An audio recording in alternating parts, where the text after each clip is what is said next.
they put a hit out on Carson. Unidentified wise guy and his goons picked Carson up off his bar stool and threw him down a flight of stairs, but the mob big wasn't satisfied and put out a contract to have Carson whacked. This isn't some backstage rumor. It's a real chain of events where a late-night host goes from untouchable to a man hiding in his own home because organized crime decided he crossed the line. This was Manhattan in 1970 inside Jilly's Saloon, and described in multiple reports as a mob hangout where connected guys hung around. It wasn't just some bar. It was owned by Jilly Rizzo, who was one of Frank Sinatra's closest confidants. The place had a reputation. Everyone in show business knew it was where the entertainment world and the underworld overlapped. And when Johnny Carson and his crew walked in one night, it became one of the worst decisions he ever made. During a Jay Leno interview, he said Carson and his lawyer Henry Bushkin were drinking heavily at Jilly's in 1970 and made a pass at a mobster's woman at the bar. I remember years ago, I was a Catch a Rising Star, and I was on stage, and this guy, a mob guy, comes up to me afterwards. He goes, "Hey, you funny kid, you funny kid." I'm like, "Hey." He takes $100, he puts it in my pocket. Like, Really? "Really, you're a funny kid." He goes like this. Yeah. Carson was apparently wasted enough to be bold and stupid at the same time. Johnny didn't find out they were in trouble through a warning. They found out when the mobster saw who Carson was talking to. He grabbed him off his bar stool and threw down a flight of stairs head first. His message was clear. "You disrespected my women in our place." Then Jilly Rizzo, the owner of the bar, stepped in to calm things down once everyone realized Johnny could have been badly hurt. After getting up, Carson walked back up the stairs and got mouthy toward the man instead of backing down, which made everything worse. Witnesses saw America's most famous talk show host getting manhandled like a nobody. Everyone thought the man would back down since Johnny got what he thought he deserved. But apparently not, because a hit contract for his life went out anyway. The boyfriend wanted Carson gone, not just embarrassed. In that world, when someone with power wants you non-existent, the plan starts moving immediately. Bushkin wrote that Carson took the threat seriously enough to hole up in his UN Plaza home for 3 days and miss 3 consecutive Tonight Show tapings. In Jay Leno's later retelling, the absence becomes even more blunt, with Carson stopping the Tonight Show for the entire week. Leno frames it as a security decision, not a diva move or a vacation. Either way, NBC is suddenly dealing with the worst kind of crisis imaginable. Their biggest star is off the air because the people around him believe the threat is real. Word on the street was that the hit awarded the person tens of thousands of dollars. When Carson heard this, he went into complete hiding and refused to leave his apartment under any circumstances. Because he couldn't host, NBC had to scramble for guest hosts without being able to explain where Johnny was or why he suddenly disappeared. They couldn't tell the press or the public that their star was hiding from the mafia. Bushkin described Johnny as genuinely terrified and paranoid in a way nobody had ever seen him before. He checked every sound and jumped at unexpected noises. This was a man who'd faced down presidents and never showed fear. He allegedly told Johnny not to go anywhere near windows in case someone was watching from across the street with a weapon. His normally unshakable confidence completely evaporated as he realized money and fame meant nothing to these people. The Tonight Show staff were kept completely in the dark about the real reason for Johnny's absence to avoid leaks to the press. The show was still based in New York at this time, so he couldn't just flee to California.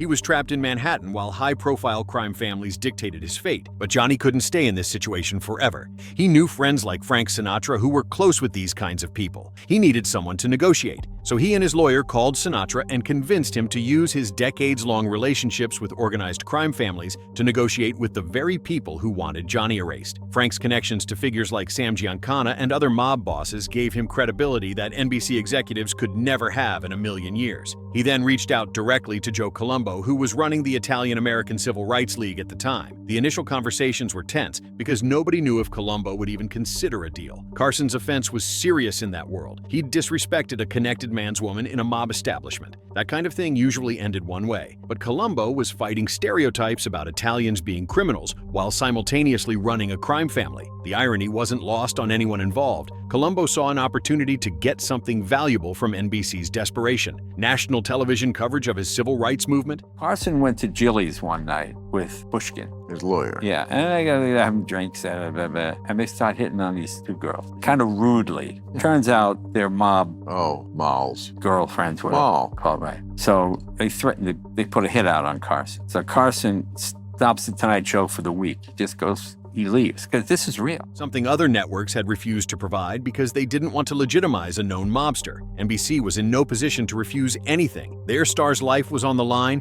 and the network's future depended on him. The deal was allegedly structured as a straight trade. The Tonight Show would provide coverage of the upcoming Italian Unity Day rally. In exchange, the contract on Carson would be canceled and forgotten. No apology required. No public acknowledgement, just coverage and silence. NBC agreed immediately because what choice did they have? In Leno's version, Columbo went to NBC with a blunt trade through Sinatra's mediation: cover the Italian Unity Day parade or rally on The Tonight Show, and the hit goes away. It's that simple. Television coverage in exchange for Carson's life. Leno also characterized the Unity Day event as something other networks had largely ignored, which is why the demand for coverage mattered as a serious flex of power. Columbo wanted legitimacy and mainstream media attention for his civil rights organization, and NBC's desperation gave him the leverage to demand it. A separate report tied to Bushkin's book tells the same core beat. The hit was called off after Johnny arranged live tapings of a 1971 Italian-American unity rally in New York. That alleged trade is so disturbing because it plugs Carson's personal crisis into a very real and very violent moment in American history. Columbo's movement did hold Unity Day rallies, and they were seeking mainstream acceptance. Johnny had to essentially give the mafia what they wanted in exchange for his life. That's how powerless he was in this situation. America's biggest TV star needed the mafia's permission to stay alive. The coverage allegedly aired and the contract was canceled. He was finally allowed to come out of hiding and return to work and make families at home laugh. But the whole incident left permanent scars on how he viewed his own safety and power. In the aftermath, Columbo was later shot on June 28, 1971, while speaking at a rally in Columbus Circle in Manhattan. That documented shooting is a reminder of the atmosphere this story sits in. Media and crowds and underworld power colliding in public with deadly consequences. The fact that Columbo himself was taken down less than a year after supposedly negotiating with NBC shows how violent that world really was. It's not like the movies. Nobody was safe, not even the boss who negotiated everything and all the people around him. Columbo survived the shooting but was left paralyzed and in a vegetative state until his fate in 1978. The shooter was a man named Jerome Johnson, who was immediately taken out by Columbo's nearby bodyguards. The shooting happened at the second Italian Unity Day rally, the very event NBC had allegedly covered to save Carson's life. The irony is crushing. The rally that saved him became the place where Columbo's life effectively ended. Some theories suggest the hit on Columbo was ordered by rival mob families who were angry about his high-profile civil rights organization drawing attention to organized crime. And Columbo's public persona was making it harder for other families to operate quietly. The violence that surrounded these men was real and constant. The same world that threatened Johnny destroyed Columbo a year later. Johnny reportedly became much more careful about where he had a drink and who he talked to after that night for the rest of his life. The whole incident shook him badly, according to people in his circle. He stopped going to certain New York establishments entirely, which is kind of crazy to think about years after this happened. Staff members noticed he began checking who was in rooms before entering and asking about guest lists before attending parties. The confident Johnny Carson, who feared nothing, and nobody had been replaced by someone who understood how vulnerable he really was. He never talked about this to the press or to anyone in public, but the 3 missed shows and the sudden TV coverage of Italian Unity Day tell the real story. The timeline matches so well, it's so hard not to believe. The crisis happened and then mysteriously resolved after the coverage aired. There's no neat court file that proves every beat of the Carson story. The core account is memoir-based, with at least one later retelling noting Bushkin wasn't personally present for every detail and learned some of it secondhand from Carson himself. But the reason it has survived for decades is obvious. A famous drunk flirts in the wrong room, gets thrown downstairs, goes into lockdown,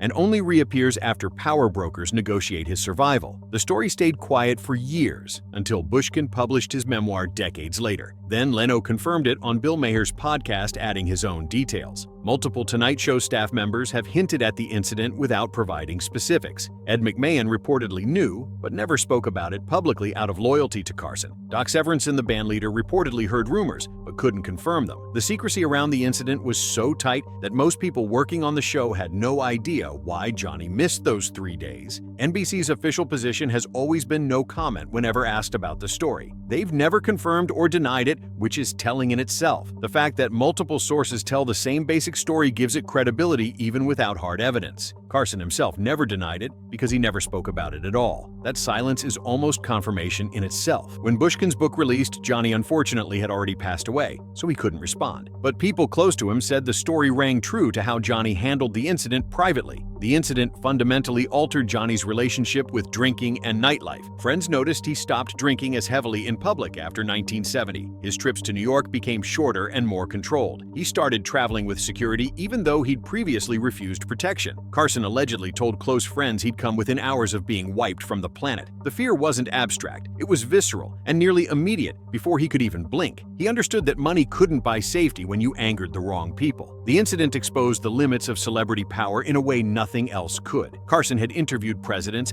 and controlled entire careers with a gesture, but none of that mattered when facing organized crime. The mob didn't care about ratings or influence or public opinion. They operated on a completely different set of rules. His survival depended entirely on Sinatra's connections, not his own power. That realization humbled him in ways friends said was permanent. He stopped acting invincible after 1970. The cocky confidence that defined early Johnny softened into something more cautious. Industry insiders who worked with him before and after the incident noticed the change. He became more respectful of boundaries and less likely to push limits. His drinking shifted from social lubricant to private habit. He stopped frequenting the kind of establishments where the incident occurred. New York nightlife lost its appeal for him almost overnight. When The Tonight Show moved to Burbank in 1972, Carson seemed relieved to leave Manhattan behind. California offered distance from the world that had threatened to kill him. The move wasn't just professional, it was personal survival. Carson's relationship with Sinatra deepened after the incident. He owed Frank his life, and both men knew it. That debt created a bond that lasted until Sinatra's passing. Johnny later on appeared on Sinatra specials and tributes with genuine gratitude. The entertainment industry's code of silence protected the story for decades. Everyone who knew understood it was never to be discussed publicly. Journalists heard whispers, but couldn't verify enough to print it. The mob connection made it too dangerous to investigate aggressively. NBC corporate lawyers would have destroyed any publication that ran the story without proof.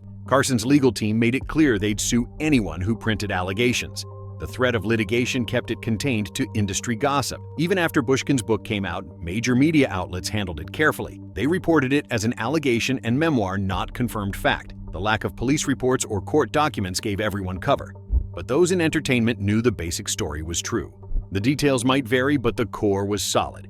Johnny was wasted and disrespected a mobster's girlfriend. He got thrown downstairs as a warning. A hit was ordered when he didn't back down properly. Sinatra negotiated the trade that saved his life. The Tonight Show provided coverage in exchange for canceling the contract. Those beats remained consistent across every retelling. The story became a cautionary tale for young entertainers in Hollywood.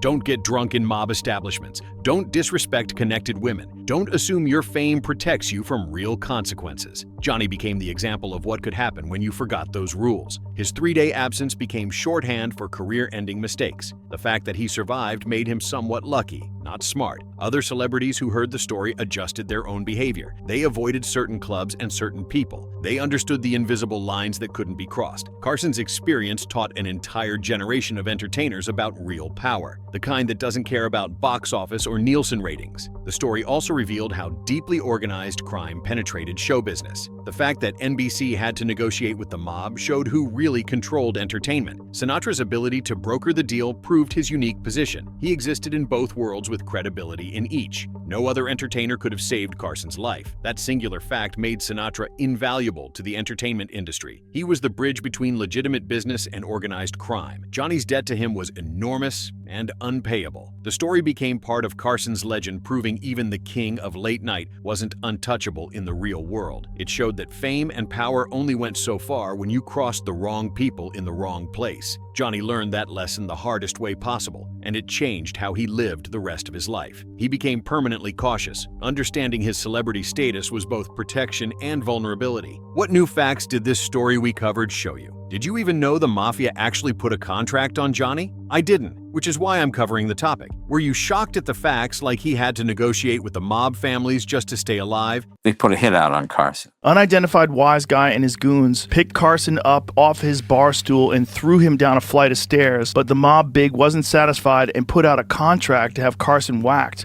And that NBC had to trade television coverage for his well-being and safety? The story proves that even America's most powerful television host was vulnerable when he crossed the wrong people in the wrong bar. It's one of the darkest and most terrifying moments in a celebrity's entire career, and it stayed hidden for decades. Let us know your thoughts in the comments about whether you believe the story. Also, click the subscribe button in front of you for more shocking talk show history. Like this, you won't find anywhere else.